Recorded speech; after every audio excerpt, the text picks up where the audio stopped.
Welcome to the Adoption and Foster Care Journey, a podcast to encourage, educate, and equip you to care for children and youth through adoption, foster, and kinship care. Hosted by an adoptive mom with over 22 years of kinship and adoptive parenting experience. She's on this journey with you. Please welcome Sandra Flach. Jesus said, "The thief comes only to steal and to kill and destroy. I have come that they may have life and have it to the full." Well, that is John chapter 10, verse 10. I'm your host, Sandra Flach. Welcome to the Adoption and Foster Care Journey, where it is my honor to encourage and equip you for your parenting journey. I've been an adoptive mom for over 26 years, so I get it. My husband and I have been raising 5 children from kinship and international adoptions, kids with both trauma and prenatal exposure to alcohol. I know how challenging the journey can be, but I also know that there is joy in this journey. So I hope that you will find this podcast to be an invaluable resource as you go along your parenting journey. So today I have a special guest with us, Jodee Kulp.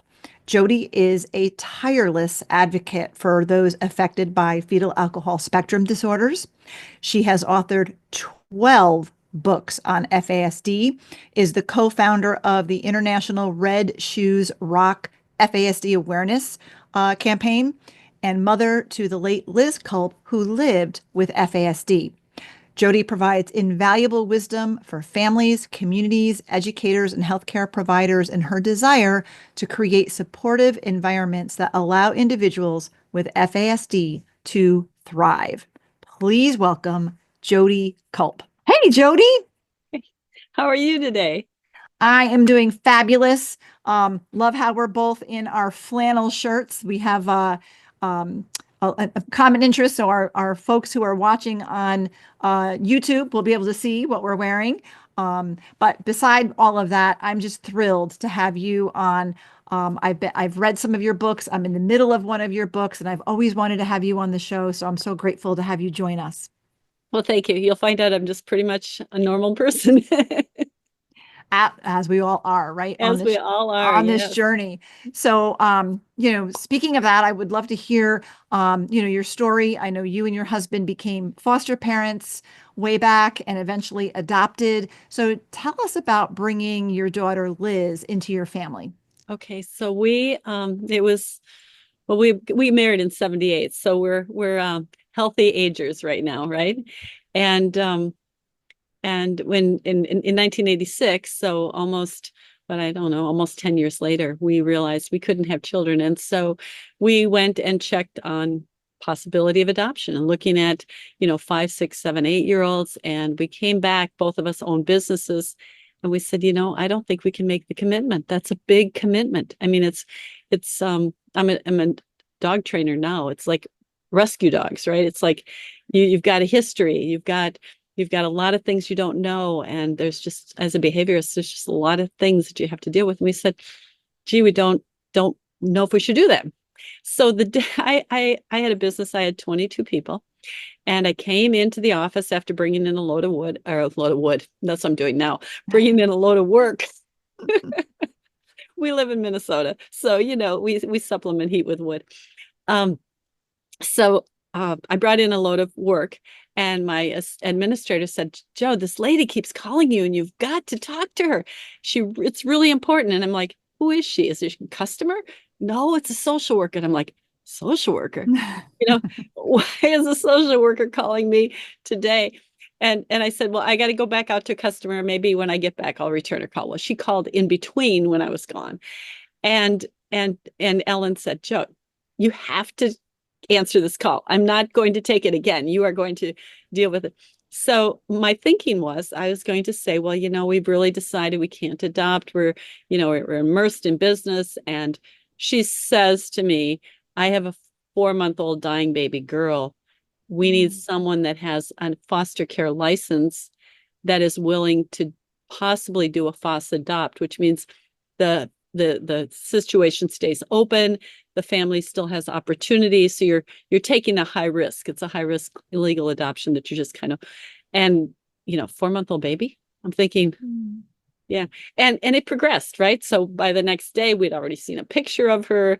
My poor husband is an engineer, and he had 60 engineers in his meeting. And I put a note into his secretary and said, tell Carl he's got a baby daughter and he doesn't get to say no. That mama's heart. Oh my goodness. Yes. Well, he loved me enough to say, of course, honey, we'll do this.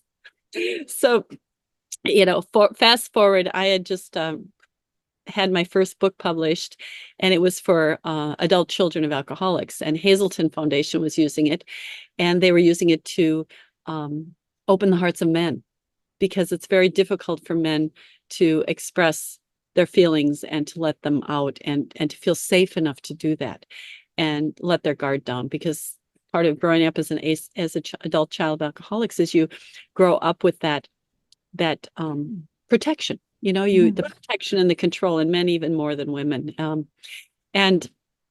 And so I got a call from Oprah Winfrey Show. I had no idea who Oprah Winfrey was. Absolutely no idea. And so Ellen told me, and I said, "Oh, Orpha? Was her name Orpha?" I said, "Oh, an Orpha." And she goes, Jode, it's Oprah Winfrey. I said, "Who is Oprah Winfrey?"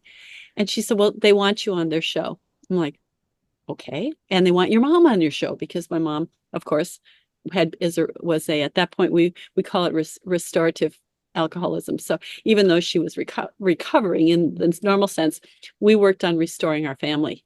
So back into a healthy, looking at the past, not ignoring it, not denying it, and working with each of our kids and our family to have as stable lives as we could. And my parents were very honorable in that.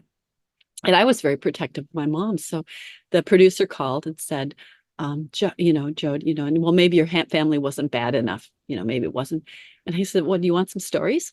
And she said, "Yeah, give me some stories." So I shared a few stories. And anyone that's grown up immersed in a family that's deeply in alcohol definitely has stories. And she was shocked. And, oh my goodness. And by that time, I'd had my staff research the show. And of course, to research a show, you didn't go on internet. This was 86, right? So they'd gone to the library, and they'd worked on trying to find whatever they could for information for me. And I knew it was live. And so I said, "Your show is live. And if you bring up any of those stories, I will make sure that the audience knows that you promised me you wouldn't do that." And they tried everything they could to not get us on the show. And the day came, and we were going, it's now Thursday. So this is, they were working to try not to get us. And we ended up going. And my mom had never been on an airplane. And my social worker called, and she said, "Jode, would you like to hold the baby before you go on the airplane?" Well, yeah. Tell me, mama heart, right? Being able to hold baby. And she said, "But you got to come down and help me with the paperwork," because we had to get all the county paperwork done. And at that point, I wasn't wearing red plaid. I was wearing Yvonne Picone. And, so it's about a 10-block run from my office. So I'm running in my outfit to the county, because I'm like in a hurry now, because there's a lot to be done. We finished all the paperwork in a half an hour. Wow. And I turn around, and I'm running back through downtown Minneapolis, and I'm going, "I wish my mom and dad were here. I wish my mom and dad were here. I wish my mom," because and my mom and dad had decided to come an hour early and take me out to lunch. Well, we didn't go to lunch.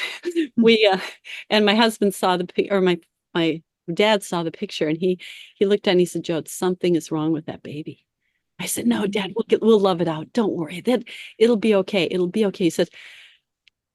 He just kind of looked at me with that dad look and said, "I know you'll do it, but I don't know. I will tell you, there's something wrong with that baby." And I wasn't about to believe it, right? And so we went to the foster home, and God had actually given me a vision. I hadn't had that before, and there's a whole spiritual story that goes with this. It's on the side, but I said, I went to the other baby, And the woman said, that was the foster home, said, Joan, that's not the baby. You know which baby it is. I've seen you. You've seen, I mean, she had seen me in a dream. I had seen the baby in a dream. And so I went to pick up Liz, who was then April, and I picked her up, and she didn't want touch. She was very sensory aversion and very sensory sensitive, and didn't have any eye contact.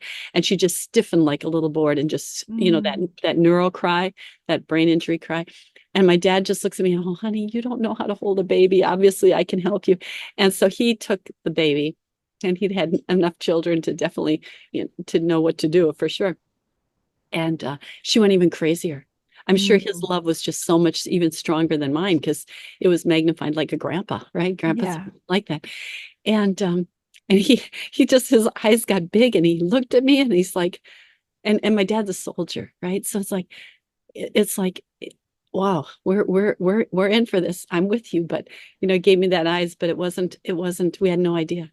And at that point, you had no idea it was fetal alcohol. She was failure to thrive. By the time she moved into our home, she was 5 months old and 11 pounds and not eating. So she was this itty bitty little thing. And so, I took some time off work, and it was, making the formulas. And of course she'd spit it up because she was this projectile vomiter. And, she didn't like lights. And it's Minnesota. So you have big old sweatshirts on when you're home. And I took a big old sweatshirt and I put it over her. Because I needed to make the baby bottle.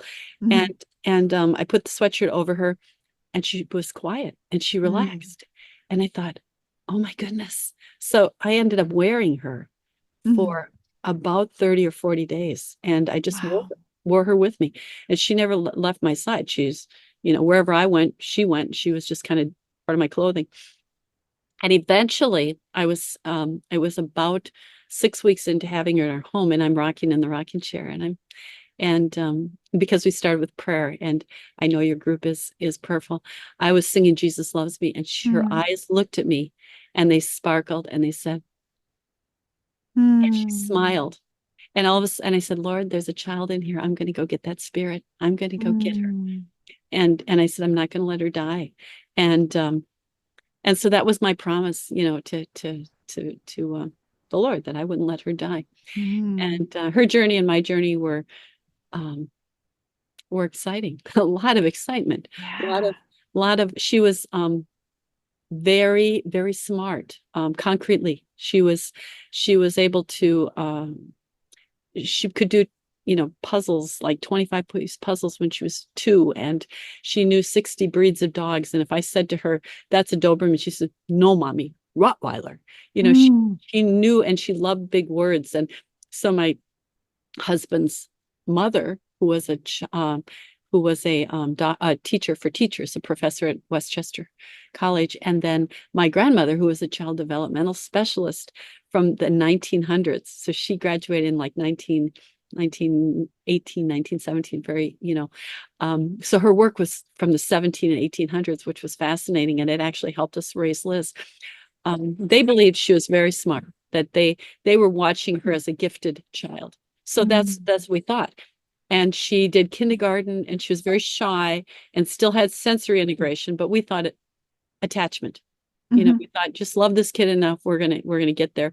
Read to her. She, went everywhere with us. I went back to work. The neighbor lady was a nurse, and she had just moved in from Alaska and couldn't get relicensed. So what she did is we asked her to nanny for us. So she became our nanny. And that was really I mean, she's still, we're all in our 60s to 80s at this point, and she became really a part of our life. So we thought Liz was really, really brilliant, and she is. She remained concretely brilliant her whole life. When she was 38, she put things together the doctors weren't putting together because of the way her brain worked. But if you mixed abstraction with it, if you mixed big words that she didn't know, then she got frustrated. So let's go back to kindergarten. Kindergarten was wonderful. Kindergarten was active and kinesthetic and learning and hands-on and outside and inside, and a teacher that was playful, and it worked really well. And she did really, really well. And her class had 13 kids because we picked a little tiny Christian school, thinking she was so shy that we would pick a tiny school. Then we got to first grade. And the difference between first grade and kindergarten in this school was you sat in a desk and you paid attention and you learned to read and write and do arithmetic. And good teacher, young teacher, sweet teacher. And she would read, and the first thing she said to me was, I've never seen a child with this vocabulary, because Liz loved big words. And so she would collect, Doberman was nothing. She would collect whatever other big words she had. She'd just keep on putting these big words in because she loved language. By the end of the year, she was in a fetal position in the classroom. And we had taken her out of school for a couple of weeks and homeschooled, and then we thought, okay, well, we'll bring her to public school, because public school has more services, and even though it's bigger, it may do it. However, she was in second grade and she needed to be 2 years behind to get assessed. So until the end of the year, we weren't able to get a special ed assessment, and she had experienced a lot of things that now I understand, but we didn't then. Like, she couldn't do jumping jacks. She couldn't skip. And she did jumping jacks quite unusually.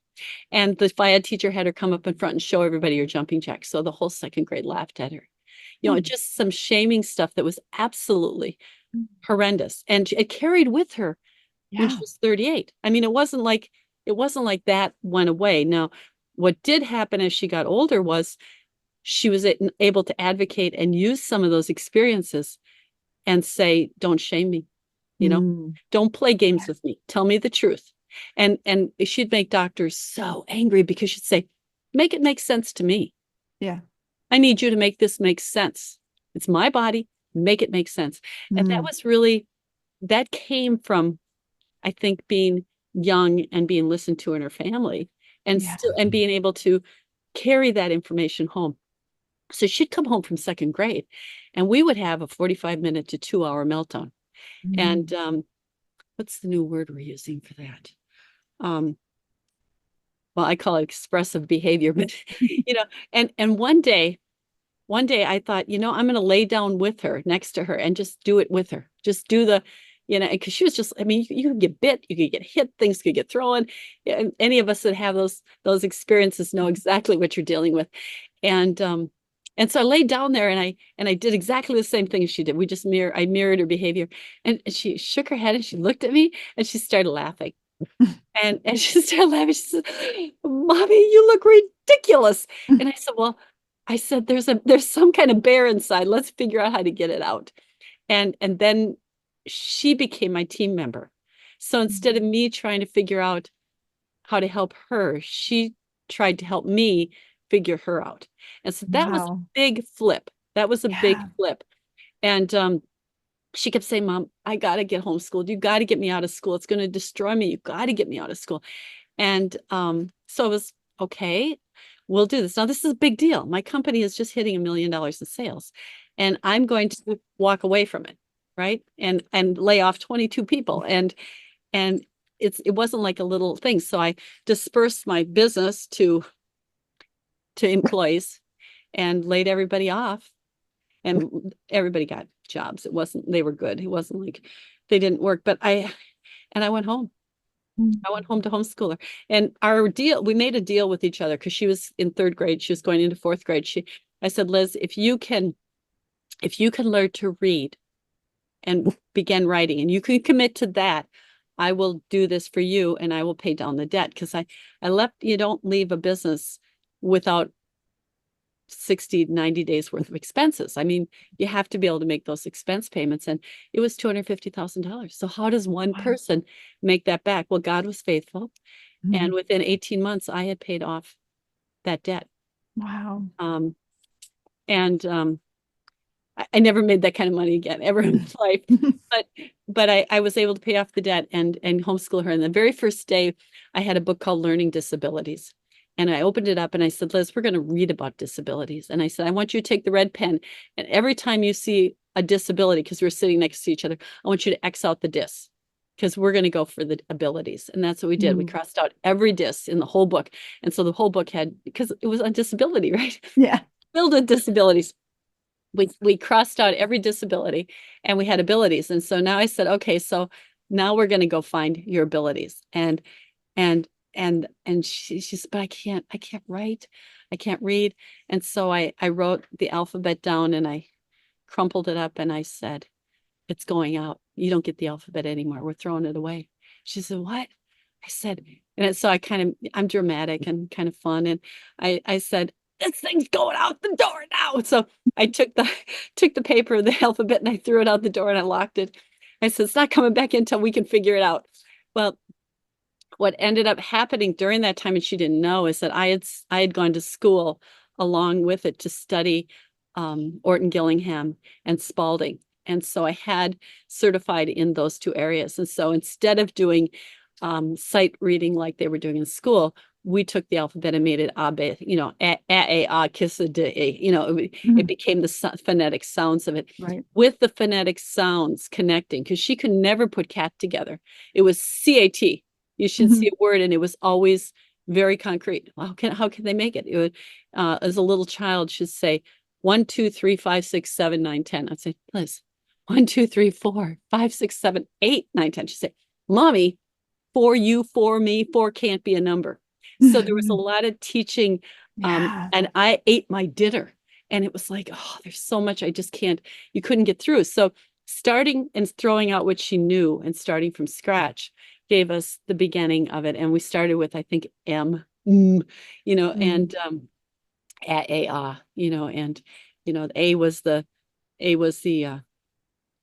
first name, and A was the second, and A was the last name. It told you who it was, right? But that allowed the vowels to be sounded out. And once we had vowels, and once we had the sounds of the letters, and once we understood how they got together and they worked, which was a lot of dramatics. I had, hats and swords and whatever else we needed to make it come alive. She was able to read, and she ended up not just reading, but reading well and writing very, very well. What's interesting is that method of, it was called Writing Road to Reading, I think was the curriculum I used, but I used and then we went with a company called the Grammar Works people. So that was the company we worked with. And I think they're online now, and I think they have online classes. And their son could not learn to read. He was just neurodiverse. And the father was an English teacher. Wow. And so he figured out how to help his son, who is now an engineer. But he then started working with homeschoolers, helping us work with our kids that were very diverse or very challenging. And he was funny. He was a drama teacher, and so he dramatized everything, which allowed us the permission to do that with our kids too. Yeah. Anyway, so when we did homeschool, and homeschool worked. We did a lot of outside, and we're in a city. We had chickens and ducks and rabbits. We had whatever she wanted, and and that kind of thing. Of course, you can't have a lot of animals be in the city, but we hid them. Chickens lived in her bedroom, which was like, we only had 2. It wasn't like we had a whole pack of chickens or we didn't have a whole brood. And we just had fun. We had fun. We did a lot of science, which was cooking. We used all the kinesthetic programs we could get at that point. And I know this is older now, but we used the Weaver and the Konos curriculums, and we put the two together and made it completely independent. One of the little guys that was our foster kid years ago came and joined us because he was having such trouble in school. So he lived with us for a year and a half too. And so she had a little brother that lived and went to school. It's kind of like a boarding school, I guess, except he was boarding at our house. That wasn't very boring. But we had the trampoline and all the gear that you have, the swings, and lots of these kids were not they're in motion kids, right? They're locomotion kids, and you have to keep them busy. And so I did that. I did have 10 customers is what I took with me, but I took the customers that could handle me not wearing Yvonne Picone anymore. What was your business? Just out of curiosity. I'm a graphic designer and book Oh, designer. wow. Yeah. Very nice. And so we had, I mean, that's a pretty big design for a studio to have 22 people. That's not pretty big. Yeah. And we had a corner office downtown, and you know, the sunset came in through the windows in a big old warehouse. It was just, but that was then different life. Yeah. But I love how you just really advocated for Liz and, you know, was willing to do, you know, lay your life down and do whatever needed to be done to help her, you know, and transition to homeschooling. That was wonderful. I've done all of those things myself.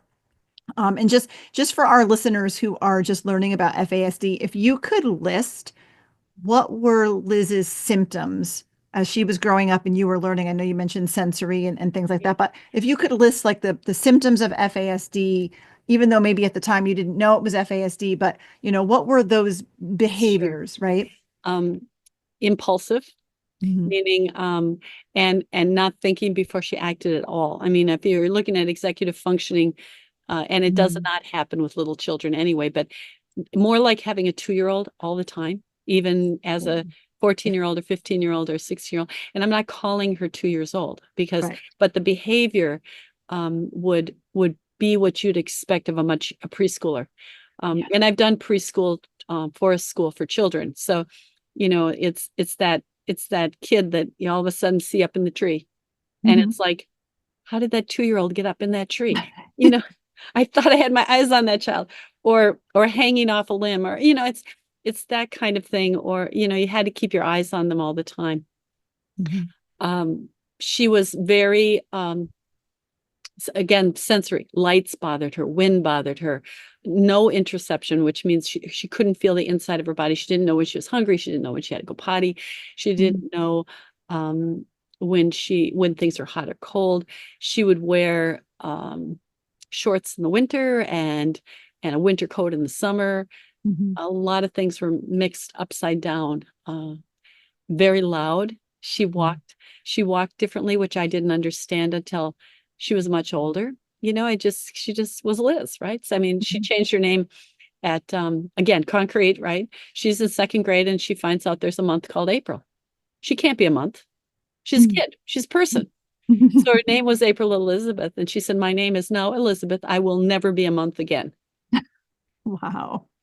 And, you know, I thought with the writing, you know, because you use a clock in the writing of the Spalding, I thought that using the 2 on the clock, 4 on the clock, 8 on the clock would translate, but it didn't. The writing points, which were 2, 4, 6, or 2, 4, 8, and 10, never translated to a clock.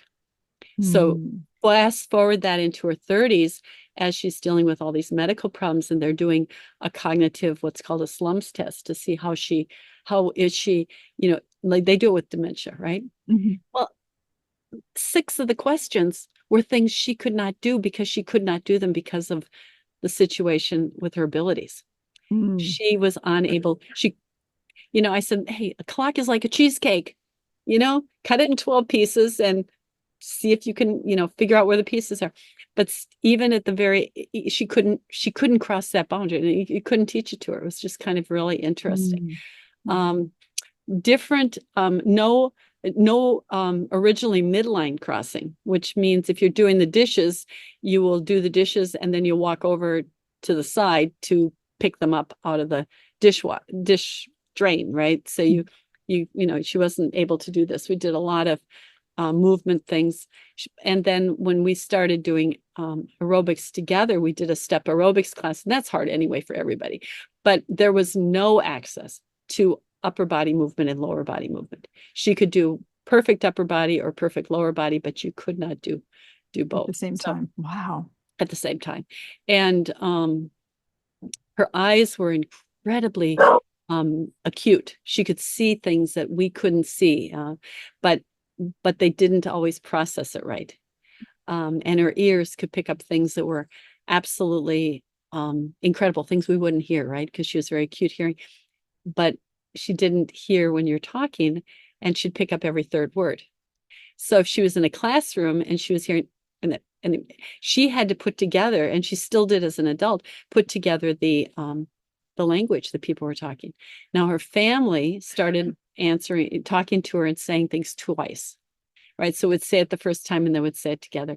When she partnered with Sam, he has FASD too, but his FASD is a delay. So he needs you to say it once, shut your mouth, and let him figure it out. And like if you say, Sam, could you take the trash out? There's no yes. There's no yes. 10 minutes later, he'll say, oh, you asked me to take the trash out, I'll do it. And he wasn't ignoring you. He was trying to figure out, what did I say? Yeah. What was going on? Oh yeah, I know, Mom wanted me to take trash out. I can do that. So two very different ways. And for Liz, my way of communicating with Sam was frustrating. For Sam, my way of communicating with Liz was frustrating, because they were different. You know, for him, he thought I was being condescending and not thinking he was stupid. And of course, that's not what it was. It was first the only way I knew how to try to make it work. And then we figured out what the differences were. Wow. At what point did you learn that Liz actually had fetal alcohol spectrum disorder? So David came with the diagnosis, and he was the little guy that homeschooled with us for those time. And I saw the parallels. I saw things that were parallels between the two. And then the social worker said, Joe, I think she's got fetal alcohol. And she'd probably told me this many times. And I'm like, nah. And then at 12 and a half, I got an appointment. We went in, and it took this doctor all of probably 5 minutes. She probably figured it out when she was in the lobby. Yeah. And she said, your daughter's been prenatally exposed to alcohol. I can tell you that right now. Now we have to do the assessments, but you've been dealing with fetal alcohol. And I know that's the case. And so at that point is when we came back home. And she says, well, what is it, Mom? I said, you know what, hon? I don't know what it is either so much. Let's figure it out. She said, I know. I'll write a book like you write books. And I said, what do you mean? She said, I'll write a book and I'll tell people what it's like to live inside my brain, because I bet they don't know. You don't even know. And I thought, you're right. I don't even know. So that's what we did. In homeschool that year, we wrote The Best I Can Be. And yeah, you can see that's her own handwriting there. And at that point, it took 20 to 30 minutes to write that tiny little piece in each of those pages. Now she could talk, and she learned by talking, and she learned by a lot of oral stimulations. She was the kid that went into the clinic and licked the walls. You know, that was, yeah. Wow. That was my kid. So, wow. Yeah, so that was where we did. And then she was able to write. You know, she went from there to believing she could write. I mean, she obviously did a book, so now she could do it. And she started writing, and then she came up with a thing for Tiger Woods. He had a First Start Something program, and that was in 2001. And we entered it, and she told him about fetal alcohol. And what she did is she'd come up with a way for people to know experientially what it was like to be inside her body. And so she put a tinfoil hat on her head and put it by her ears so that the sound was distorted. And she put baling twine around her neck so you could feel what it was like to have the tags on her clothes. And she had like 6 things she shared with him, and she wanted to teach that, right? And she won. Wow. She went first, but it was right after 9/11. So the day I came home, I was in Australia speaking, and the day I came home for that, she won the Tiger Woods money. And so here this kid is given $10,000 that she has to get rid of in 3 months. And I'm like, wow, that was like crazy. So she said, you know what I want to do? I want to start a girl group. I want to start the Mo Angels, and I want to write raps, and I want to write music, and I want to bring in, and we live in an urban kind of area. I want to bring girls, my friends in, and I want us to do it together. And so I was a roadie for from the time she was I guess 13 to she was probably 16 when we maybe finished. But that kid went all the way to the AMC Awards and could have gotten a contract. And when I saw what was going on there, I wouldn't let that happen to the girls. I just didn't want them to be part of. I mean, they did the work. They cut a CD. Their music was beautiful, but it wasn't meant to go. It would have destroyed them. Yeah, the music industry is rough for sure. Yeah. So they did inspirational. They sang at Rondo Days and Juneteenth and, the YMCA and, all those kind of community things. And that was good church. It was good enough. Yeah.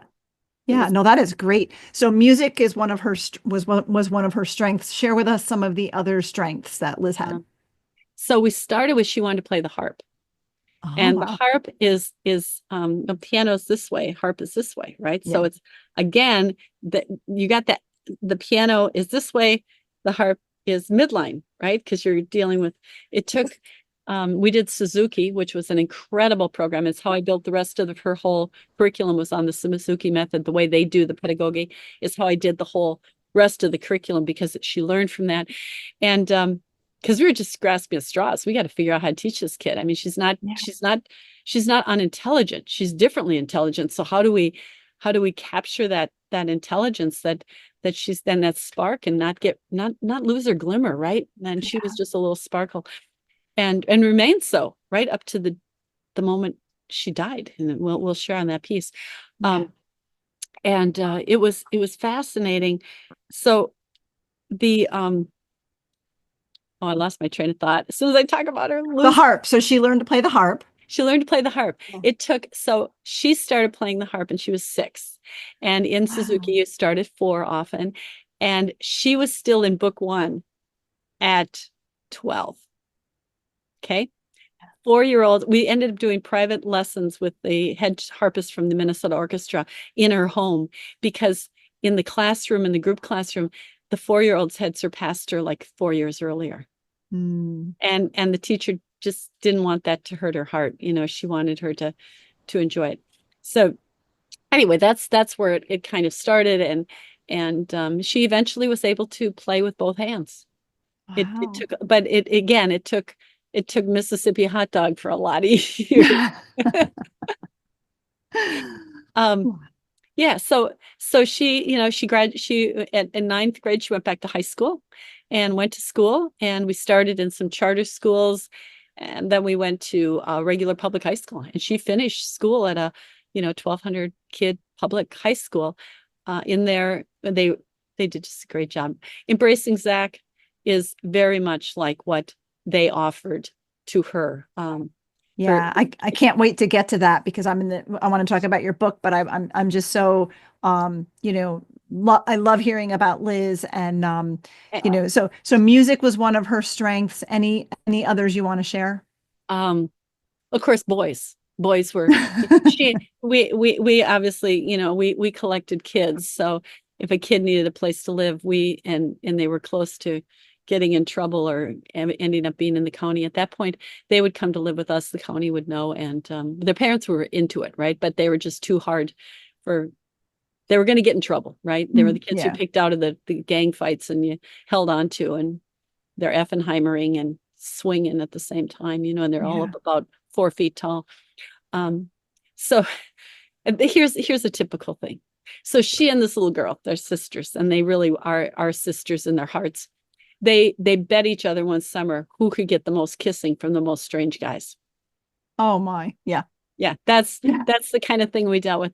Here's another thing. So she got a job, right? And we're dealing with social workers and psychologists and all this stuff. And they say, she's going to not drive a car. So you're going to have to get her used to public transportation, and you're going to have to get her used to riding it. And it's going to be really important. So she got a job and she was doing office work. She was filing and she was making copies, and she was 17 and she came to me. She said, "Mom, could I have a birthday party?" And I said, "Yeah, you could have a last birthday party. I'm not giving you one at 18, but at 17, we could have a party." She said, "How many kids could I invite?" I said, 10. She said, 20. I go, she's 25. I go, no more than 25. So she made it, but I have to approve the list. So I approved the list. We made a little invitation. We got him, the whole kind of thing you do as a mom thing. She went to work and she made 400 copies. Oh my goodness. And she got on the bus with her sister, the kissing sister, and they went on a few buses. And every guy that got on that was cute in Minneapolis got invited to the birthday party. Wow. And so I found out because I found one of these. I said, what is this? She said, oh, we just invited some people. How many did you invite? She said, I don't know. I printed 400. How many got left? I don't know. Like a little stack, right? I'm like, yeah. Oh, now, how do you stop this? This train is into a train wreck right now. Yeah. This is like, how do we stop this? I go, could I invite somebody and myself? And she says, yeah, you can invite one person. So I called the police. and the chief of police says, you got to stop it. I said, I can't stop it. I don't know who was invited. And he goes, okay. So we made a plan. The police would come over at 8 o'clock because they see lots of kids, right? And then say hi and then just come in. And then they come back at 10 o'clock. And then they come back at 11 o'clock. And then since curfew is midnight, they kick everybody out. Oh my goodness. And they did it. And the police were really nice. And the kids, and we really didn't have any trouble. I mean, considering, there are a few things. It was 99 degrees that day. I decided to get frozen pizzas and made pizzas in a 475-degree oven.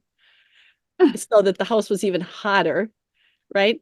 And then I started painting the hallway going up the stairs and put painter's tape on it so they couldn't get in, right? So they weren't going anywhere. Yeah. So, Wow. you kind of learn that kind of thing. How do you protect? Sometimes boundaries have to be visual. This might be something that helps other people. We had an office upstairs and Carl and I put fluorescent lights in every place we wanted to be protected from her. And we put LED lights, LED fluorescent kind of lights, LED lights in every place that she could go. And those were full spectrum. So where she could be safely and we weren't in trouble, we had the right kind of lighting. And where she couldn't be, we had the lighting that made her head crazy. So that strategy. That kind of, we go to bed at night going, what are we going to do about this? I don't know. We got to figure it out. And I've got an engineering husband and I'm an artist. So yeah, it was a kind of a pretty crazy. Yeah. So tell us about, at some point she moved out, right? She wanted independence. She did. So how did you do that? Because I know a lot of our listeners have older kids. Mine are 19 and 21. How did you navigate that? She moved out at 18 and we had no services. And she had 9 apartments, which meant you'd go out and clean the apartment and get everything ready so that you don't get a damage deposit, so you get it back. That went on until she started at 19, started drinking. So we ended up with just a big mess. And there was what she said is when I'm 18, I can do what I want. And when I'm 21, I can drink. Well, yeah, that's what you can. When you're 22, you can't drink. When you're 19, you can't do anything you want. Only when you're 18. Very concrete. So anyway, so the first time she drank, she said it tasted like milk. Now, the mom was pumping her breasts and bringing it to the foster mom. So it was a comforting taste to her. It was a comforting, it was it's like macaroni and cheese or whatever you find a stew or whatever you find is comforting food. And it also took away all of her anxiety. And she didn't have, that's another thing I want to talk about. She didn't have anxiety like we would have anxiety, but it made her fearless. The alcohol made her fearless. And it also allowed her to sleep. And she never was a sleeper. She'd usually fall asleep around 4 o'clock and get up at 6. So it was she slept with the dogs. We made sure that whatever critters we had, they were in her room. So that allowed her to sleep and she looked at it. She ended up going into a program. I mean, after a number of treatment programs, it didn't work. And then she went into a year-long program that was alcohol and eating and all that kind of thing. The eating disorder program was what they thought she needed most. And she needed medication. So we started in the hospital. And the hospital gave her medication. She'd never been on medications before. we didn't really know much about it. She then went to an eating disorder program. However, it was for A-type kids, and fetal alcohol kids are not like, they're not like the kids that are intensely trying to do things perfect. They're not that way, and so after years, when she was sick and was sharing with me some of the things that happened, I thought, oh, we've got to change the system for our kids. We've got to have special eating programs for our kids, because what they taught her didn't help us later on as she got sicker. We needed a different protocol. So the protocol that was started there. Then the other thing that happened is from there, she went to an alcohol program, and we had her in really nice programs, like for people that have intellectual disabilities and, really good opportunities. Anyway, it never worked for her. Right. And I never understood why. And they finally, because we were now in a county program, and she had been in detox so many times, and they loved her in detox. They knew she didn't fit there. I mean, she wasn't a kid that should have been there. It didn't, and the counselors would say, why are you coming? You don't deserve, you've got a whole life ahead of you. Don't do this to yourself. Well, they now put her in a program that had the homeless, right? So now she's in a treatment program for women, and there were no men included, which was really good. For our kids, female to female, male to male, I mean, don't mix it. It just, they either become the lookouts, become the lookouts or the participating. And here's the thing. Like, she would sit, and this is a side, she would sit on the counter to do her makeup because she was short, right? Well, the sink at the treatment center broke because she was sitting on it. So then all the water goes all over. I mean, this is the kind of thing that our kids end up having, right? The water's spraying all over.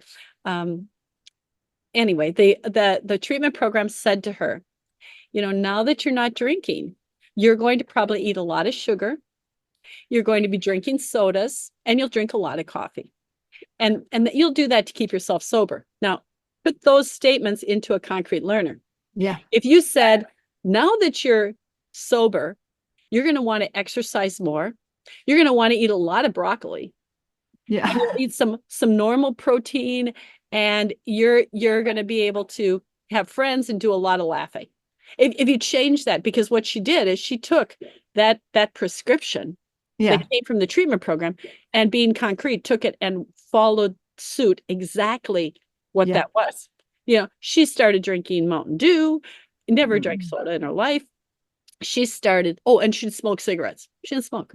Started smoking cigarettes, eating candy, and, and drinking coffee with lots of sugar, because you needed lots of sugar so you didn't get, well, go figure that a couple of years and what's going to happen. Now, her body, as we learned, it's the little things that weren't strong. I mean, her body fights to be normal, right? It's got a lot of subtle, quiet, silent damage at the little pieces, the mitochondria and the nerves, and those are the places that nobody sees. You see an organ, or her kidney looks fine, right?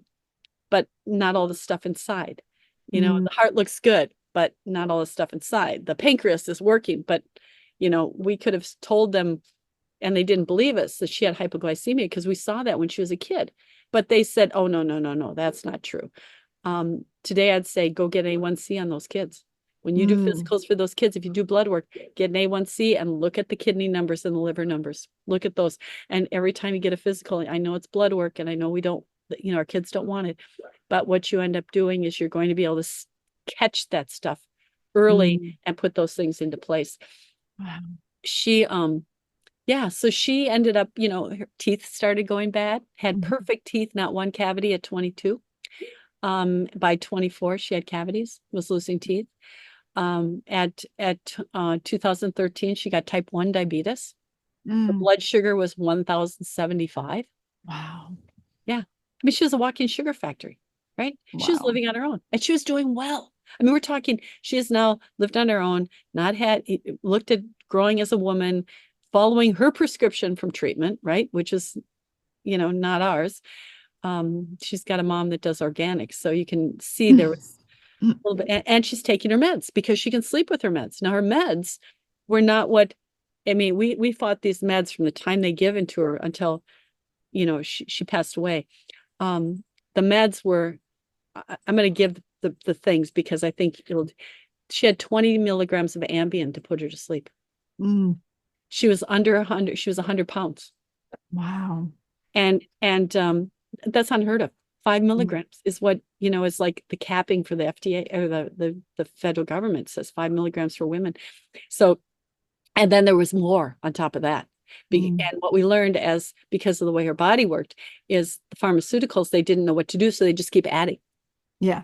They didn't know what to do. So, and we finally ended up with an internal medicine doctor that said, when did it work? Show me on this chart of all these years when it was working best. I show it.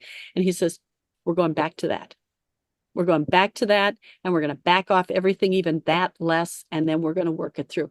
And that made a huge difference because it wasn't all this, the hospitalists don't know. They're doing the best they can with a crazy, I don't mean crazy, with a situation that's so complex. Right.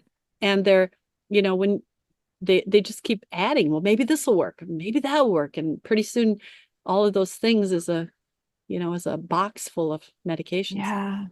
Now, did she passed at 38 last summer, correct? Last summer. Mm-hmm. And then, so what was it, a culmination of all of these comorbidities that? So the diabetes, she didn't understand it. I mean, learning diabetes, learning type 1, when you're living independently, you've got fetal alcohol, you don't have real services to help you.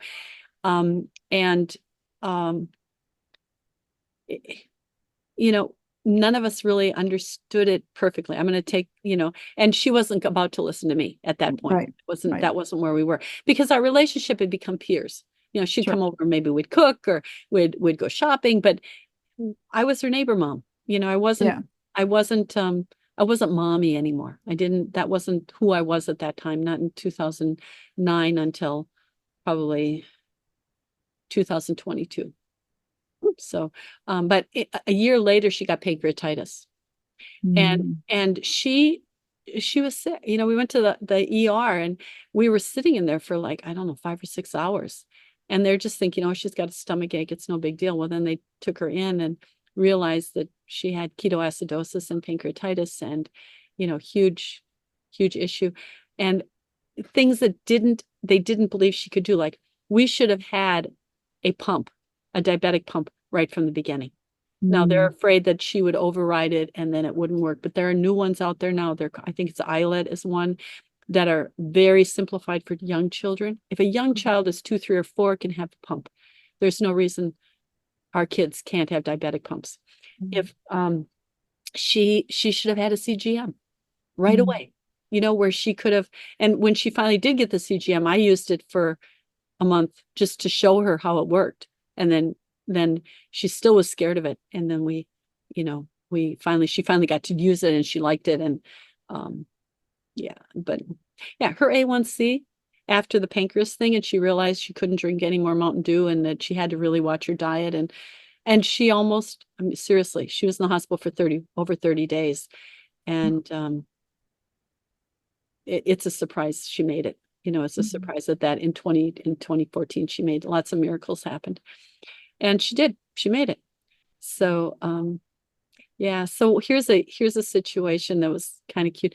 Sam and Liz always had exciting things. And Sam calls me and he says, Mom, Liz got a cockroach on her tray this morning for breakfast. And I'm like, no way. I'm thinking they're giving me, it's like there's somebody dead in your driveway. It's like, it's dead in my driveway. And I come home because I'm worried about it, right? And there's a guy passed out in my driveway. So, there's some part of it that's almost true, but not quite. But I'm so Sam takes a picture of it, puts it on a piece of alcohol prep pads. We know exactly it's got a size ratio now. And there is. It's this big. I mean, it's not little. Wow. And so I'm thinking, because at this point, again, I'm visiting as a mom, because I love you. I'm praying for you, but you're an adult. I'm not doing that day-to-day cares, which ended up, of course, happening later. And I call the the head person for patient-centered services. And I said, my daughter had a guest in her room this morning, and I want to make sure that that guest never returns. And so he said, oh, well, give me the name and the information and I'll take care of it. And I said, well, the name was it was a 2-inch cockroach. And I don't expect to see a 2-inch cockroach in a hospital. And he goes, oh, what can we meet? And I said, no, you can't meet me. You've got to go down and talk to Sam and Liz, right? So he has to go down and talk to them. And they've given her this room that is the size of a closet. I mean, seriously, it had a bed, a chair, and then it was the tiniest room that we ever had, but she needed to be in that department, and they had to figure out a place because she still needed advanced cares, but they didn't have any insurance. You know how that goes. Yeah. So he goes down and she has her best I can be on the table by her bed. And she is 60 pounds of water weight because they've done dialysis and she's got, just this fluid. And he looks at her and he looks at the picture and he goes, you're my daughter's friend. You're the kid that was bringing 16 kids to my Bible study in summer Sunday school. You're Liz. And she goes, yeah, well, that totally changed. That's how God works in her life. Yeah. It's like, yeah, he shows up. He shows up and shows off, in the weirdest places. And when I say weird, I mean wisdom eternally inspired, revealed divinely. Yeah. So Oh, absolutely. weird. I just think, so that she ended up going home and eating better and doing better and really, focusing on exercise and getting her A1C down, and she did a good job. But our psychiatrist who we'd had for years, and we saw him on video. So it was back in 2015, we started seeing him on video, and he was out of state, and he had degrees in internal medicine, psychiatry, and addictions. So he was perfect for our family. He was a believer, which was also perfect for our family. And even more importantly, he was African-American, which is even more important for our family. So he was our psychiatrist, and we'd pray together. I mean, he and Sam, I mean, I often called myself their cognitive translator because I'd go with them to all their appointments, but I'd cognitively translate. I wouldn't interfere. They were adults, and then as long as I was there, I could reprocess the information, research it, and then explain to them what to do so they could participate in the appointment and still feel like if they missed something, they would get the information. He ended up having to leave the field. And we got a new psychiatrist who said, oh, these meds are not right. There's too many of them, not realizing half of them had been removed already, right? And a step-down program that he had been working on very carefully to make sure she was getting exactly right and able to sleep 8 hours. And so she said, we're going to take all this away and we're going to give you magnesium. I'm not thinking, as Earth Mom, I thought, boy, that's a great idea. We'll get rid of all these meds. This is going to be great. She's going to do magnesium. The magnesium overloaded her kidneys and put her in a sleep disorder project that was, she had what they call, I'll share that in a second. Everything we dealt with up to that point was neurological, right? It was like, something's wrong with the brain, something's different with the body. We're dealing with that, right?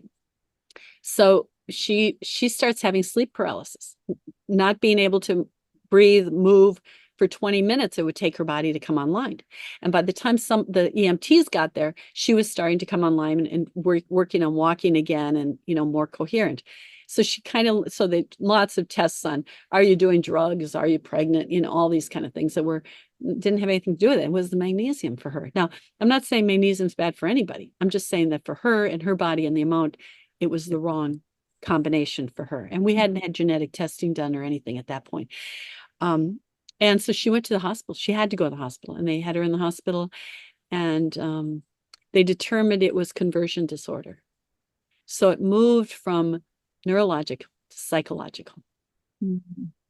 And that meant that in the medical files, there was a whole thing on depression and anxiety and psychological issues. And so it took the focus away from a body issue to being a mind issue. And it for Liz, it wasn't a mind issue. So and I'm trying to give your audience, and you can split this into two parts. So go ahead. So I was at a conference, and they told Liz she couldn't have anxiety to get a transplant. And I'm like, Liz doesn't have anxiety. She doesn't have anxiety. What is it? Well, I'm at the conference, and it's a conference with a lot of lived experience people. And what I saw was that first day, where's the coffee? Have you seen the bathroom? Do you know who's speaking next? Do you have a place to sit? And there was this jitterbug jump, right? Everybody was jumping around it. And then there was the whole other group of people that were just doing their thing, holding their little coffee and going and sitting down. The next day, nobody acted like that. Everybody had their place. They knew where the bathroom was. They knew where to get coffee. They knew there was a safe place to go if they got overwhelmed, and they had settled in. So all of a sudden it was like, aha, this isn't the same anxiety as some of the guys I work with animal behavior. I mean, because I work with special needs people with special needs dogs. It's not the same thing. Right. It's situational anxiety, not like permanent kind of thing, which is why some of the meds don't work for our kids, I believe, because it's situational. And when do doctors see us? How much time? 15 minutes. Yeah. When do therapists see us? So what are they going to see? They're going to see the situation. As Liz is trying to gather her constellations and figure out all of her pieces that are important so she can put it together in her head to appear what she wants to appear, which is masculine and normal. She's pulling that together, and she's grasping at, well, let's say grasping at straws, but I always say, stars. She's trying to get those stars in so she can make it happen. That opened my eyes. She was doing really well. The kid was doing 3 Chloe Ting workouts back to back. If anybody knows about those are really tough. And she'd call me and she's, Mom, I want you to do one with, I could get down 1, right?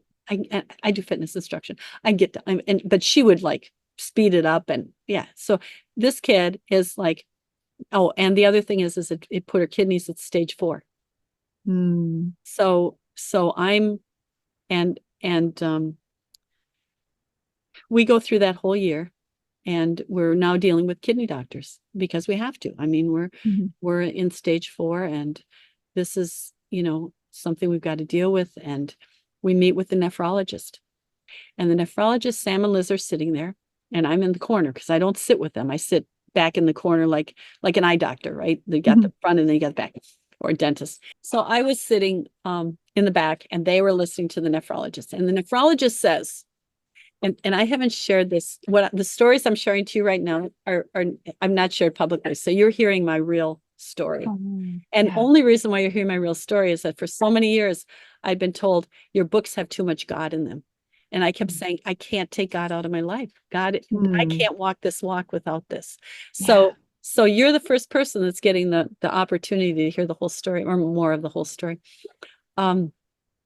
So she says, she goes, we should think about dialysis for you, but you're not going to do well. Maybe transplant. Nah, you'll never qualify. So I'm sitting in the thing, realizing I've got stage 4 kidney disease that hasn't changed, realizing I've got a kid with cognitive brilliance, but no abstraction, realizing that this lady has just shut down the 2 avenues of treatment for my daughter, right? It's like, what do I do? Right? And how do I even explain this to them? And should I explain it to them? And should she even know what this doctor said? So I went to the Lord. I said, God, what do I do? And I'd always been, into gardening and wildcrafting and all this type of thing. And and Liz grew up on, she grew up with stuff. I mean, we didn't go to the doctor unless we absolutely needed to. And I thought, could I make something to help her? And I researched it, and I ended up making a kidney tea that and it took me 4 months to formulate it. And I wasn't about to give it to her because I wasn't going to hurt her. She's my kid, right? I promised God I wasn't going to let her die. And I was like, God, and I was ready. And it tasted good. On top of everything else, it tasted good. And the way you make teas is, and I'll just explain it real quick. The bottom ratio is nourishment. So 70% has to be the nourishment for that person. And that person's not like any other person. And then the next 20% is supplement to that nourishment. And then the very top is catalyst. So an herb that might be good for you may not be good for me. Right. So everything was designed for her, knowing her body. And then of course she and I are very different, but still I would, test it on me just because I wanted to know that was there anything weird or whatever. And Lord said chicory. I'm like, chicory? Well, for some reason I'd ordered a package of chicory seeds and I didn't get the little bag that I wanted. Like I was just going to put a row of chicory in. I got 100,000 seeds. Wow. 2 months earlier, I got 100,000 seeds of chicory. See, when God does something, he does something really like weird, right? And I thought, what am I going to do with 100,000 chicory seeds? Well, the chicory seeds were the catalyst for the tea. And years later, I was talking to a guy whose father was a pharmacist in Germany, and the guy was 93. So his father was a pharmacist a long time ago, right? Yeah. And he had been praying for Liz, and he said, "Tell me your recipe." And he also ran the compounding pharmacy. He owned a compounding pharmacy, so he knew pharmaceuticals very well. He said, "Tell me your recipe." And he said, "That's the same recipe my father had." Wow. Isn't that crazy? Yeah. So she would drink this tea, and I'm not saying it would work for anybody else because it was for her body, right? Yeah. She would drink this tea, and her numbers went in creatinine went from like 4.1 to 2.6. So we'd gone down. We were healing. And she's a pretty girl. She's pretty, and she was doing workouts, and she had a little pooch on her tummy, and she decided to go do cool sculpting. And she saved up $1,200 for cool sculpting to freeze the fat on her tummy. And she talked to her doctor, said, "No, it shouldn't be a problem. Looks like it doesn't hurt the kidneys at all. You should be able to do it." Well, yeah, we crashed. It was September 6th of 2020, in the middle of COVID. She crashed into dialysis. Oh. And that's at first you don't want to be going into dialysis and crashing in 2020. You don't want to crash dialysis. You want to have a plan in place. And so fast forward that, things we learned there was she had looking back to front, I know what was going on. And Ann Yurchek and I actually had figured it out and told them, but we're moms, right? And by this time I'm involved. By this time, now I'm getting involved because I'm the one that took her to the hospital, and now I'm stuck in the hospital with her. And so this is fetal alcohol that I got to share. So we're in the hospital, and she's been told, always bring 3 days worth of medication. Wherever you go, make sure you have 3 days worth of medication. Make sure you've got insulin in a cool pack. And she did exact. You couldn't have more compliance than with my daughter, because if a doctor told her something to do, she did it exactly what the doctor did. If she did something wrong, it was because she misunderstood what they said, or she took it too literally. So she would, now this is before we started dialysis, and they decide that her sleep meds are not right. They're just too much. There's no way a woman should ever take 20 milligrams of Ambien. That's absolutely ridiculous. This is the dumbest thing. Now, there was no way we could get a hold of anybody, right? Because it's COVID, and it's just the way it was. We were stuck in this room together. And so they gave her another medication. And she's paradoxical on a lot of medication. That means if it's supposed to calm you down, it raises her, it jacks her up. It does the opposite. And what they gave her did exactly the opposite. It made her do jumping jacks and hit her head on the wall and do all kinds of things in this room, right? And everybody's kind of staying away from everybody. And the people are coming in with, astronaut suits on, and, it's that kind of time frame. And so she's singing and dancing, and I'm sitting in the lounge, or the chair that they give parents to sleep on in the hospital. And I'm like, "Oh Lord, just help me in this." And she goes and gets her purse, and she comes back out. Well, she grabbed her meds, right? So she's got 3 days worth of meds. I mean, she's got 6 10 milligram Ambien tablets along with whatever else. And she's like, she's not thinking, right? Because she's got the new meds. She puts them in her underwear because she doesn't want to drop them. As the security comes in, now she's got meds that are overdosing meds, right? Totally manages it, totally runs it.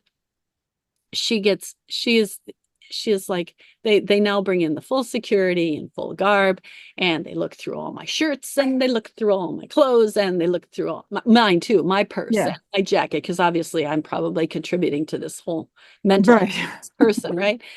And I think she did get one Ambien in, but she was able to calm herself with it, which she shouldn't have done it that way. I know that, but I wasn't watching it, you know. I mean, you're just believing the doctors, right? Well, we get this machine in our room. It's cool. Okay. I mean, machines are coming in and out all the time, right? And they decide to do dialysis, and they're doing dialysis, and they do the dressing on the, you know, the whole upper thing, because she has a heart catheter. And this machine next to me is going, and I have no idea what it is, right? I have no idea, because I'm not looking. I'm trusting everything. And this is all new to us, right? And she goes and gets her surgery, and she comes back with a heart catheter. And meanwhile, I've looked at the machine, and it's a robot. We have a robot in our room watching us. Watching you. Wow. Watching and listening to everything we say. And when it was going, they had her shirt down, right? So it bared her chest. And she was like, she was so, I mean, she always dressed very eclectic. But if you ever looked, there was not skin showing. She would have things that looked like out there. And yet there was maybe 3 layers of other colors underneath that were covering every piece of skin. And so she was mad. She was so mad. She was so angry and felt so betrayed, right? So at that point, we started playing with the robot. And I said to her, I said, hey, honey, maybe what I should do is, you know, just put my granny pants on and hang from the Hoyer lift and just, you know, zip line back and forth. And she says, Mom, don't do that. Please don't do that. You do that, you'll end up in a bed in another off area that I don't want you to be there. I want you to stay here in the chair with me. But, you know, would play with it like she'd get a something to drink, because we brought food, because she had special diet. So we brought food. So I'd have to show the robot the food and tell them what it was, and show him the chapstick. And, you know, we finally, and she said, Mom, it's probably a $10 an hour person. Who do you think is watching me? That's just wrong. Yeah. So anyway, we ended up with a lot of that kind of crazy stuff. And that may not have happened if we were neurotypical. Right. Because it wouldn't have been so far out there, or, you know, finding the sink to sit in because I have to put my makeup on. You know, why are you putting your makeup on? You're in a hospital. Because it's important to me, and not me. Yeah. You can see I don't wear makeup. But yeah, she always, you know, and then when dialysis started, it was like, you know, this is what I can do. I can get up, I can dress up, I can show up, and I can do it. And so she would dress up for dialysis, and she would, you know, she'd change her look 3 times a week. She'd change her look, and she'd figure out what to do to make herself feel pretty, even though she was going through something that was giving her these huge migraines. And she would get migraines for 134 days, and nobody believed her. They thought it was in her head. Yeah. It was in her head. And they finally let us have Botox. Yes, I know someone who does that as well for migraines. Yeah, so she did Botox, and we believe that was a really good thing. But the headaches always started at hour 2 of dialysis. Okay. And later, when as years went on, because she was on dialysis for 4 years, she'd say, Mom, I can feel that push into my heart. It's like at that point, my body changes and shifts into a new place, and I can feel this not energy, but fluid going through my body, and my head gets a headache. Fast forward, and a lot of things happened, and there were a lot of things that, you know, there's nothing legally we could do. She was too complex. She was so complex that there's no jury on this earth that would have been on her side. No, it wouldn't have happened, because they couldn't have understood it. and we're just a family. Mm. But I can tell her stories. So what she had, when she finally was in a car accident, and she'd come from dialysis with the same post-dialysis information. She was just miserable after dialysis. It'd take 12 to 24 hours for her to feel better again. She had her knees on my dashboard in my car, and they hit her eyes because her car was T-boned, and she went blind. Oh my goodness. So I'm so in sorry. August of a year, not in August of 24, but 23, she went blind. And she was a color queen. Everything was colors and sparkles and clothes and matching things perfect. And it wasn't just matching. It was pinks had to be the right pink, and the blues had to be the right hues. And the hair had to match the eyeliner. I mean, it was that was what she ended up doing. It wasn't, I looked at the pictures before that. She was more typical, but as she had to be more isolated and closed off, then she became more colorful and more expressive. And, it was important to her. And in person-centered care, we look at what's important to the person and what's important for the person. So dialysis is important for her, but important to her was being Liz. And that was what we had to do, is figure out, what did you need, Liz, to be you? What do you need to feel as good as you can in a situation that's really, really hard and challenging? It ended up being that they eventually, because of, and the medical story is long and crazy, but they did a lumbar spine puncture, and her lumbar spine puncture numbers were 40. So the pressure in her was 40, which is really high, really high. So they took her off dialysis, and I had numbers. I'm that weird mom that takes notes and numbers, and I have 100,000 sheets of her digital, mostly, of her medical files. I have all of her medical files. So if somebody ever wants to research her case, just for not historical, but for scientific reasons, I have medical data, because she's not going to be the only one. And if she's not going to be the only one, then we've got to figure it out when she was 4, when she decided she had to pee every 2 minutes. When she would crash with eating sugars, we have to figure that out when they're littles, not when they're in the best years of their life, right? Fetal alcohol was the easiest part. And she'd say that, Mom, fetal alcohol is easy. That's nothing. I can live with that my whole life. That's an easy life. But what it's on top of it is not. So they put her on 24-hour-a-day dialysis. That was dialysis all the time. They never took her off for about 10 days. And they got her kidneys functioning at 33%. So they were really good. That probably as good as, at least in that time, as good as could be expected. And they ended up deciding they could give her regular dialysis. And by this time, we had friends at the hospital. By this time, we were frequent flyers, and people knew us. And, we had seen things that other people had never seen. And we had surprise after surprise for a lot of things.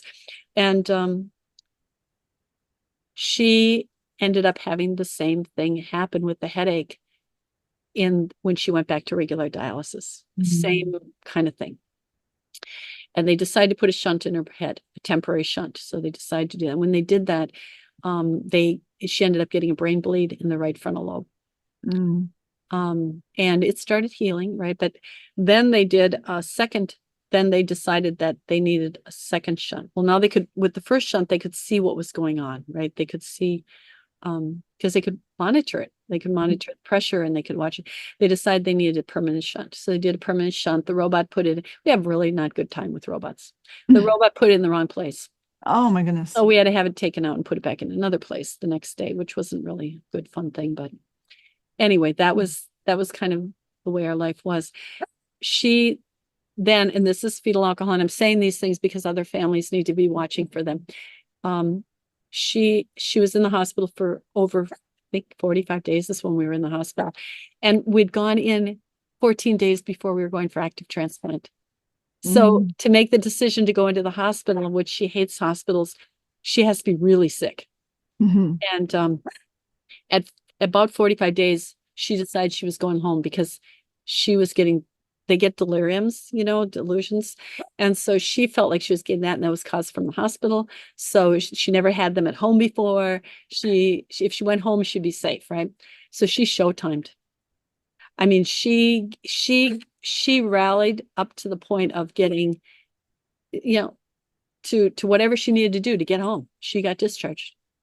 Wow. And I had no idea that we were bringing subacute care home. I didn't know about brain surgeries. And I think that was where we really lacked sometimes, even no matter how much you researched and you got, no matter how many questions you asked, it's still not my life, right? I mean, it's still not what I do. You can talk to me about aggressive dog and I can help you, but brain surgery, I'm not there. Right. I mean, Yeah, me either. I'm not there. So she got home and she was having illusions and hallucinations, and she thought I was going to kill her. Well, eventually she realized I wasn't going to kill her, but there was a pillow on her bed that was like a rest pillow, and it looked kind of like a human being. And she decided Sam was having girls in because of the way she saw it. So that pillow turned into female. And now she's after poor Sam because she's having hallucinations. And that was really hard because, he was caring for her and loving her and, and so finally I wrote, and I'm saying this, I'm trying to say things that are going to give nuggets to people. I'm trying to give nuggets. I wrote to the Brain Alliance.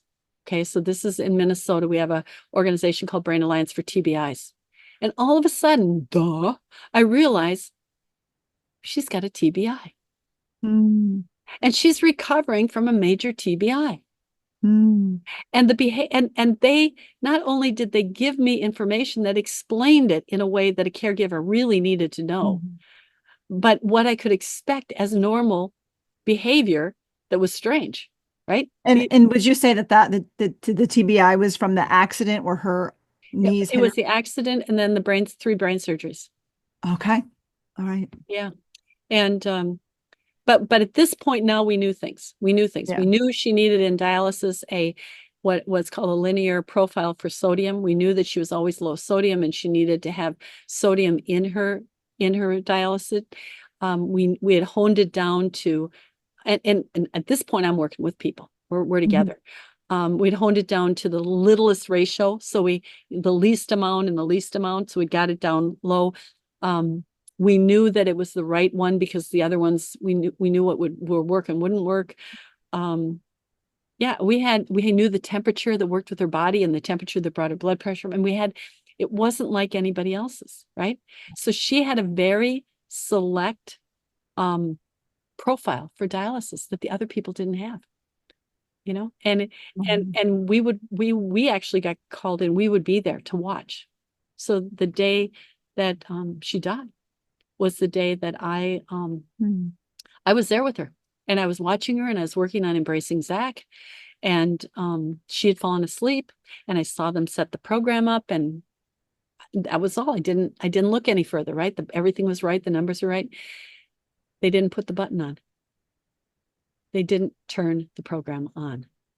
Oh my. They missed the button. And the button caused, because it's way more complicated than this, so I'm simplifying it, but that tiny little thing caused the brain bleed, which, again, we'd seen this kind of stuff all the way through, but didn't understand it, caused the brain bleed that killed her. And so we were going to go shopping. We'd come that day and she dressed up and we were going to go shopping and go get a gluten-free pizza. And I'm in the car and I'm thinking maybe she's just a little off, but she was off. It was serious. And in fact, she's serious enough that she was going to take herself off dialysis and not care that the heart catheter was going to be released from her body, which is not what you want because it's connected to an artery. So it'd be like a big mess. Yeah. But we got in the car and we were coming home, and I said, well, let's just go get the pizza anyway. No, Mom, I got to go home. I said, well, then let's go to my house and you can go to my house. She walked. Now, this is a kid that twice had been so paralyzed from dialysis situation that she couldn't move her hands. She couldn't move her feet. And and she only could say, help, mom, help, ice, and mom. That was it, right? Mm. Believe me, at this point, I am enmeshed in her life. I am totally part of it. Because Sam has to love on her, right? Somebody's got to do the intense cares, and somebody's got to stay loving, right? And so we came back to my house. She walked. This is important. She got out of my car and walked. Now, this is the kid that couldn't do that. Walked up 3 stairs to my house, walked up 16 stairs to see my husband, to talk to him with a normal gait. She hadn't had a normal gait for 2 years. She walked up with a normal gait, turned around and walked down with a normal gait. And then she said, I'm exhausted. And she laid on the couch and she said, Mom, I got to go home. I got to be in my own bed. I just can't even be on your couch. So we went to her house and she fell asleep. And it was the day after we finally had a cleaning lady. So it'd taken us all these years to get services, and she cleaned the house, and it was, my girlfriend paid for it. And so I came home. Usually I did the cleaning, Liz would fall asleep, and I do the laundry and the cleaning and because you got to keep it as good as you can, right? She had cleaned it. So I sat there and was editing Embracing Zach as she was sleeping, and I'd check on her and she was sleeping. I go, maybe we could still do this. I mean, we had 3 days before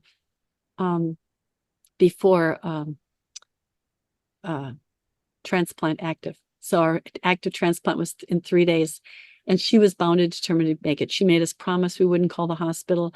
We wouldn't take her to ER, that she was going to get there. She was going to prove to them she could do it. And midnight, Sam and I traded at 10 o'clock, and at midnight, she called 911 and then handed the phone to Sam to talk, because she wouldn't let us call. She called 911, handed the phone to Sam. The ambulance came. She walked out of the house, out the driveway, which is about 60 feet, and collapsed in front of the ambulance. Oh. And that was, and then we told them which hospital to go to, and I've got the medical records. That our hospital was actually ready to take her in. I mean, they had when I see the paperwork, they were like, I'm like, oh my gosh, the ER was waiting for her. And we had doctors at the ER that knew us. You just become part of that team. And they had figured out workarounds that they hadn't figured out with other people. Like if she needed transfusion, they'd get her out of ER and put her in dialysis, where they could do labs and transfusions and dialysis all at the same time. In like those, instead of 17 or 24 hours, they could do it in, like 7 hours total from the time you walk in till the time you're discharged. So there were things that they were doing for us that were unheard of to just keep her healthy and safe and away from all the garbage. And so Sam got in the car. He said, Mom, you and Dad just get some sleep. Meet me there at 7 o'clock. So that was my plan. I'd get to the hospital at 7 and would flip out, because I was the day crew and he was the night crew. And we got a call at 3 o'clock in the morning that said, if you want to see your daughter again, you've got to get to the hospital right now. And she was at a different hospital. And so I said to Carl, I said, do you want to, he said, I'll stay here. If you need me, you call. I said, okay. Because, rushing didn't make sense. We had enough of those. She's a little cat with 9 lives. It's like, let's not go and make too much of this. We don't know what this is all entailing. And I called Sam and I said, Sam, I'm headed to the hospital. I should be there with you soon. She said, Mom, I can't find her. We can't find her anywhere. She's not here. I go, what do you mean she's not there? Where are you? He said, well, I'm at, this hospital. And I said, well, no, she's not that hospital. She's at this hospital. Why is she at this hospital? She never goes there. I said, it was a level 1. It was a closer level 1, and they could get her triage faster, right? So they didn't even give it the extra 10 minutes. They went full code 3 to get her to the hospital. Anyway, I think she really passed before she even got to the hospital. They put her on a ventilator and kept her alive and did the CT scans and MRI, but it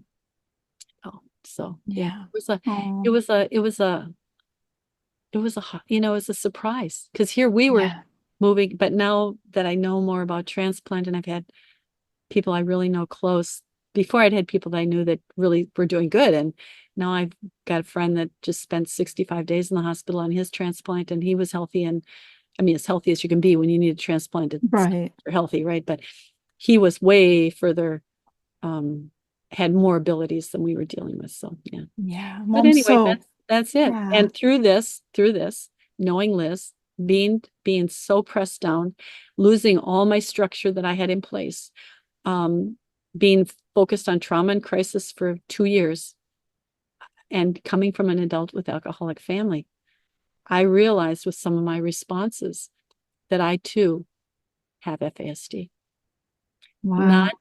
Not at the level Liz did, Sure. but absolutely, it's absolutely there.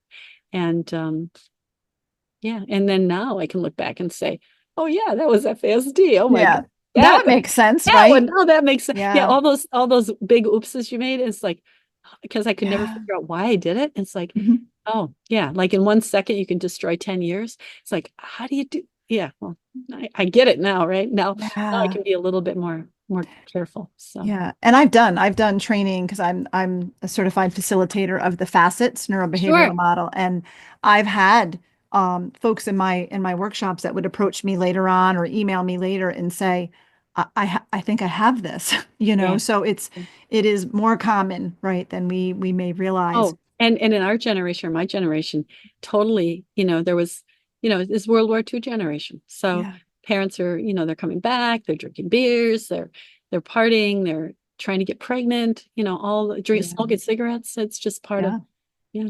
It's So part here of the I thought it culture. was the medications my mom took, and no, it was Yeah. plus. Sandra Flach, host of the Adoption and Foster Care Journey podcast, and FASD educator Debbie Raymond, invite you to join Hope for the FASD Journey, a virtual support community for parents and caregivers raising individuals with fetal alcohol spectrum disorder, diagnosed or not. This faith-based support community meets online 3 times each month, features special VIP guests, and a private Facebook group for members only, which includes Soul Care Saturday video devotionals led by Sandra and Deb. Both Sandra and Deb are adoptive moms raising kids with FASD and facilitators of the Facets neurobehavioral model. For details and to register, visit justicefororphans.ny.org/hope-community. That's justicefororphans.ny.org/hope-community. Well, through it all, you've become an incredible advocate for the FASD community. And a couple of times in your story, you mentioned embracing Zach, and I'll hold it up for those of our folks who watch this on YouTube. But you wrote this book, and I'm halfway through. It came in the mail, and I'm like, this is so thick. I don't know how I'm going to get through it, but I can't put it down. So I'm just so engrossed in this book. So tell us about embracing Zach. So I'm in the middle of life, right? It's 2023. Liz has just been in a car accident. We've been in hospitals, and I've been working on a documentary, and I'm the FASD consultant on a documentary. And one of my customers is looking at possibly helping out on the documentary. And he meets with the producers, and he says, you're missing the boat. You need to do a feature film on FASD, and you've got the writer. And they said, well, what do you mean? Because I'm not one of those people that does real good marketing. I'm sorry. And maybe I will in the future. And he hands them The Whitest Wall, which is the first book. And this is the last book. So the 2 bookends are there right now. Okay. And so they read The Whitest Wall, and they call me and they said, Joe, we got to talk to you. We got to talk to you. Would you write a new book? Today's book, not from 2004, and when I wrote that, it was 2004 to 2007, published in 2008. We didn't have an African-American president. We didn't have, and what I used at that point to expose FASD was I used faith, and I used race. So I used race and faith to expose something that we could see, and then show how we inadvertently step on each other's toes without realizing it. Mm-hmm. And I used that to then expose FASD in even a more hidden disability. So first I had to prove that it exists, that there's things that none of us see, even though we do them, that the Baptists and Catholics and Lutherans can all actually get together once in a while. Yeah. Yeah, and maybe even at the Catholic bingo hall, Yeah. So I had to expose that piece.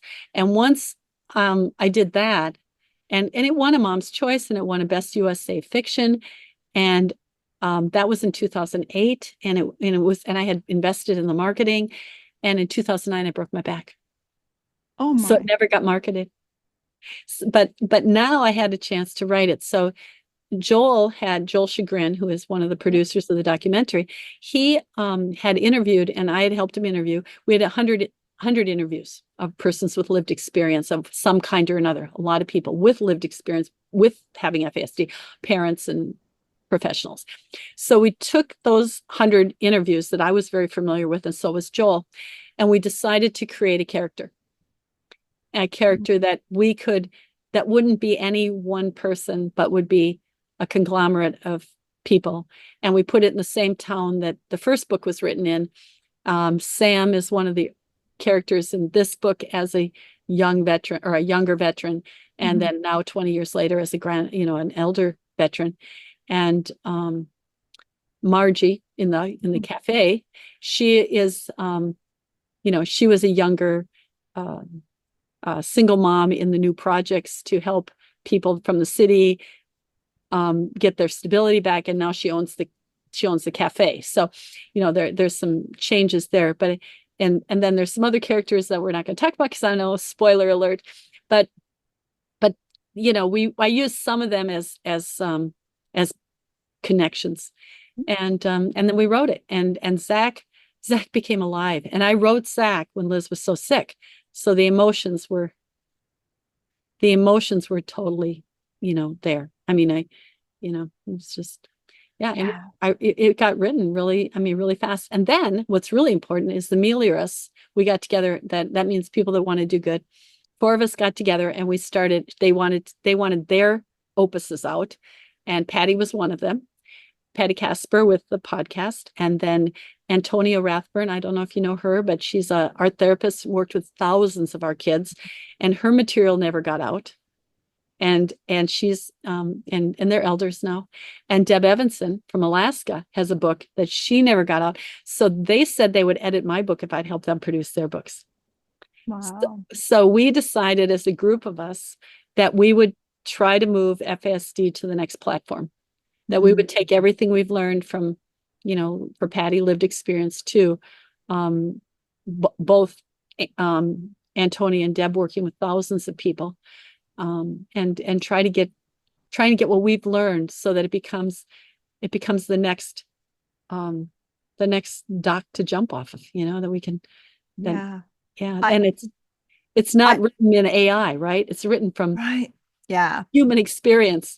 Yes. And I love it because you get inside the head of this young man who, ultimately, I believe, so far I'm in the middle of the book, so it hasn't been, uncovered that he has an FASD, but I'm assuming because we're, kind of following him throughout his days at school, and he gets a job and with his family, and, you're just seeing that concrete thinker, that, sensitivity to the sensory things, and the problems with the language and the communication and just all of those things.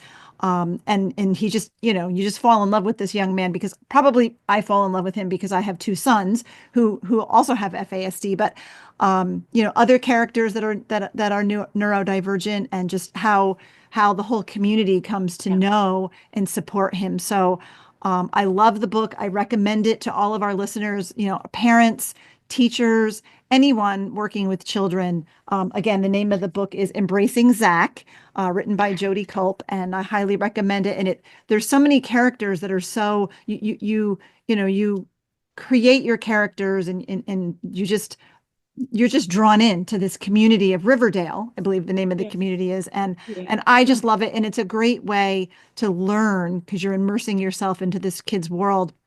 Jodee, I know you've written other books as well. So where can our listeners find not only Embracing Zach, but your other books that you've written? So right now, I mean, obviously everything professionally I would have done for myself, I'm just coming out of Up for Air, but go to Amazon. Go to Amazon, Amazon. put my name in. Liz's things are all attached to me now. Yeah, just Amazon. You can Google my name, you find me around. I didn't know how many of me's I was running around, but there's a lot of me. And then I run Red Shoes Rock. So yeah.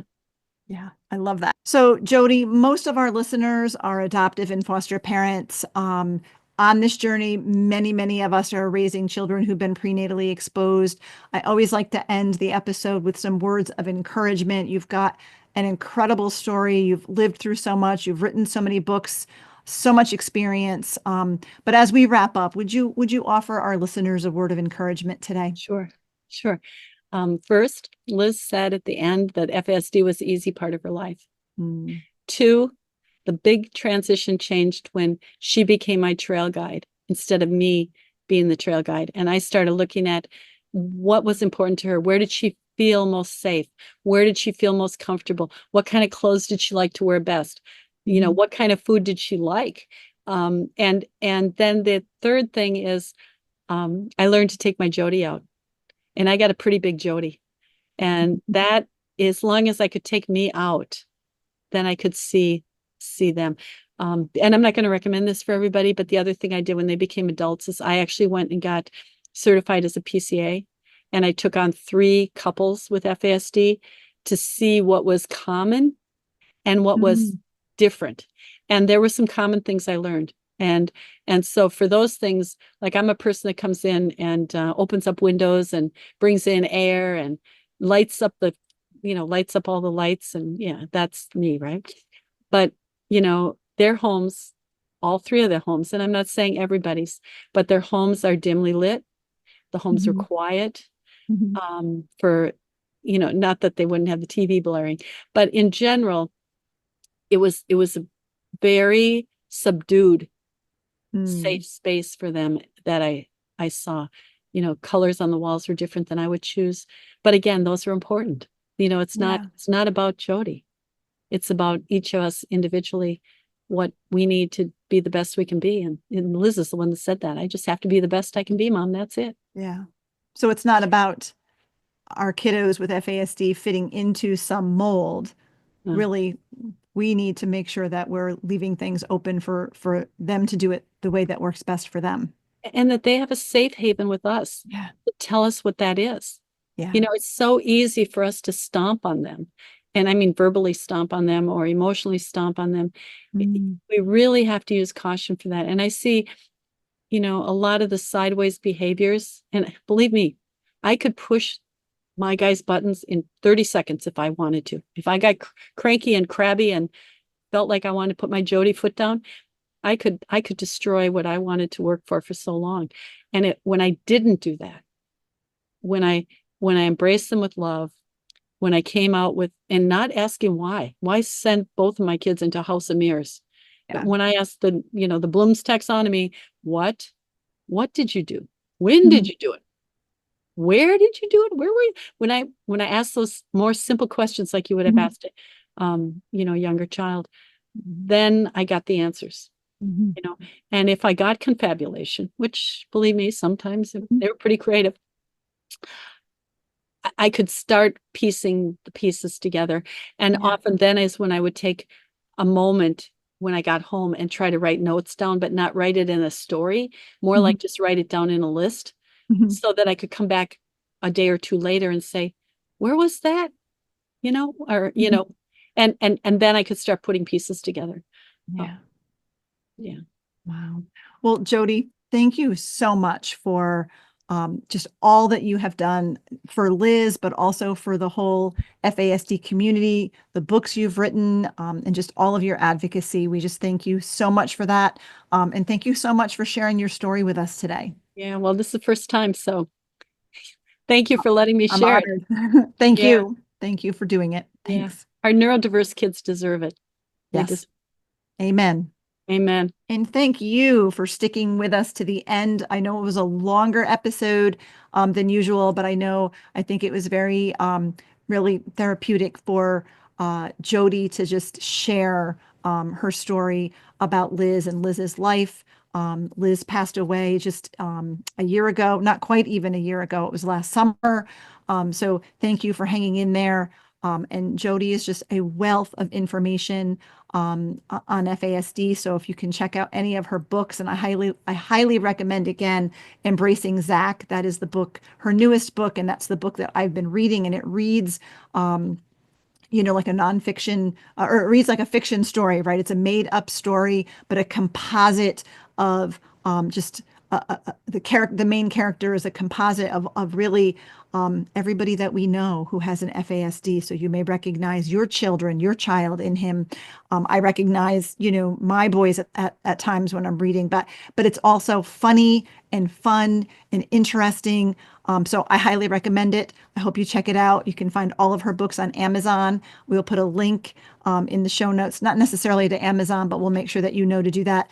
Jodee's name is spelled Jodee, and Kulp is with a K, Kulp. I hope that you will check that out. And I hope that you were inspired and encouraged by my conversation with Jodee today.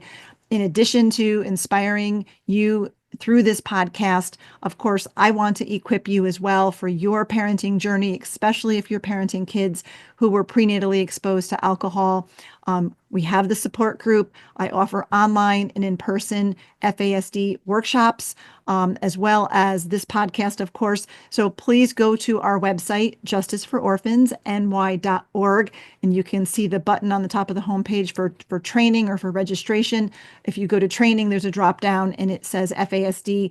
That will take you to the page where we have all of our FASD resources, and I hope you will check those out. I do a free online intro to FASD every month at different times, so you can find all of that there. The first quarter trainings are posted, so you can register for any of the workshops that you might be interested in. I also do one-on-one parent coaching. If you really want to take some time and walk through the neurobehavioral model and how to best accommodate for and support your kiddos, kind of that personal, private touch, I'm available to do that as well. You can learn about all of it at our website.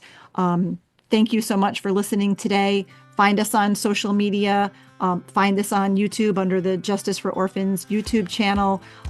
Again, thank you so much for taking your time to listen today. I am grateful to have you along for the journey. Thank you for listening to this episode of the Adoption and Foster Care Journey podcast, brought to you by Justice for Orphans. We hope you were encouraged today. Please be sure to subscribe to this podcast and leave a review, and share it with your fellow foster and adoptive parent friends so they can be encouraged too. Be sure to find and follow us on Facebook and Instagram at Justice for Orphans, and check out our website for vital resources at justicefororphansny.org.